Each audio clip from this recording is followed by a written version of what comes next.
Mtazamaji wa Biomedia Channel, hope uko poa, na kwa upande wangu Official Rose D niko sadakta sana. Ni wakati mzuri wa kuzitazama na kuzimulika taarifa mbalimbali za udaku ambazo zimeweza kujiri. Leo niko nimesheheni story ya mwanadada Zuchu kwa Diamond Platnumz. Anaambiwa kwamba anavumilia mengi. Wadau wamuita limbukeni. Hakuna mwanamke ambaye angeweza kuvumilia ama kumvumilia Diamond Platnumz. Mambo mekaje kwa upande wake na story yake? Tuziangazie tuliangalie hili kwa kina.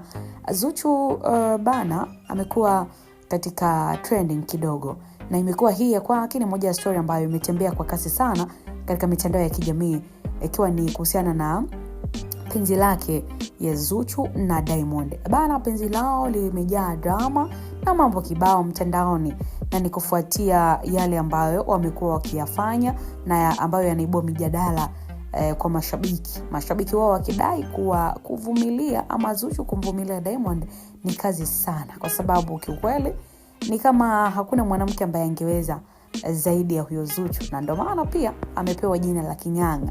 Hii ni kutokana na matukio ambayo amekuwa amepigwa mara kwa mara na Diamond kila itopo leo, na wananzengo wanadai kwamba Diamond sio mwanaume wa kutulia na mwanamke mmoja, lakini bado limbukeni wa wanawake, kila mwanamke mzuri anamtaka yeye kumfunua, jambo ambalo hajaanza leo wala jana. Mapenzi yake kwa wapenzi wake wengi amekuwa akivunjika kutokana na hiyo tabia. Toka hapo mwanzo kwa mwanadada Wema Sepetu, ikaja kwa Hamisa Mobeto, lakini vile vile kwa mwanadada Zari, akaja Tana Shadona na wengine kibao. Watu wamekuwa kilalamika tabia yake hiyo, lakini bana tunakuja kwa mwanadada Zuhura Othman, imekuwa ni kigoma mwisho wa reli. Zuchu bana amekuwa kimng'ang'ania sana bwana mkubwa, na haoni wala hasikii yale ambayo yanaendelea juu yake.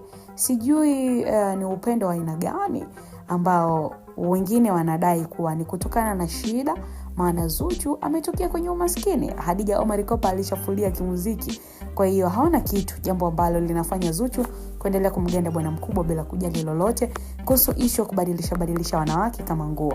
Unaambiwa bwana mkubwa Diamond, kila mwanamke anayefanya naye video lazima atoke naye kimapenzi, na Zuchu anajua hilo, na waambia wanadai pia kuwa hata video na picha huwa anatumiwaga Diamond akiwa na wanawake hao ambao anatoka nao kimapenzi. Lakini kiukweli Zuchu wapi, bado yupo tu.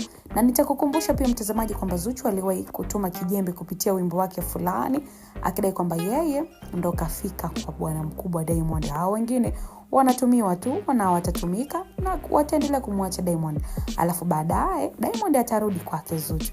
So Diamond kwa Zuchu hawezi kutoka, ila alitoa angalizo kuwa akikukuta naye ndo patachimbika. So kweli ni kwamba Zuchu hawezi kwenda mbali na bwana mkubwa Diamond Platnumz, hata iweje, hata iwe vipi, hata kama Diamond amekuwa akimpiga matukio kila itopo leo, yeye anampenda hivyo hivyo. Sasa wakati mimi nilitamatisha hili ambalo wadau wameweza kulizungumzia, natamani kuona mawazo yako mtazamaji wa Biomedia. Unadhani nini pengine kinamfanya Zuchu kuendelea kumgenda Diamond Platnumz kama ambavyo wadau wengi wamekuwa kidai? Ni kweli kwamba shida pengine ndicho ambacho kitu kinamfanya haondoki kwa bwana mkubwa, ama ni upendo wa dhati? Mtazamaji, tuandikie maoni yako. Hope umeweza kuenjoy mpaka hapa ambako tumeweza kufikia. Endelea kusalia nasi kwa wakati mwingine. Bye bye, uwe na wakati mwema.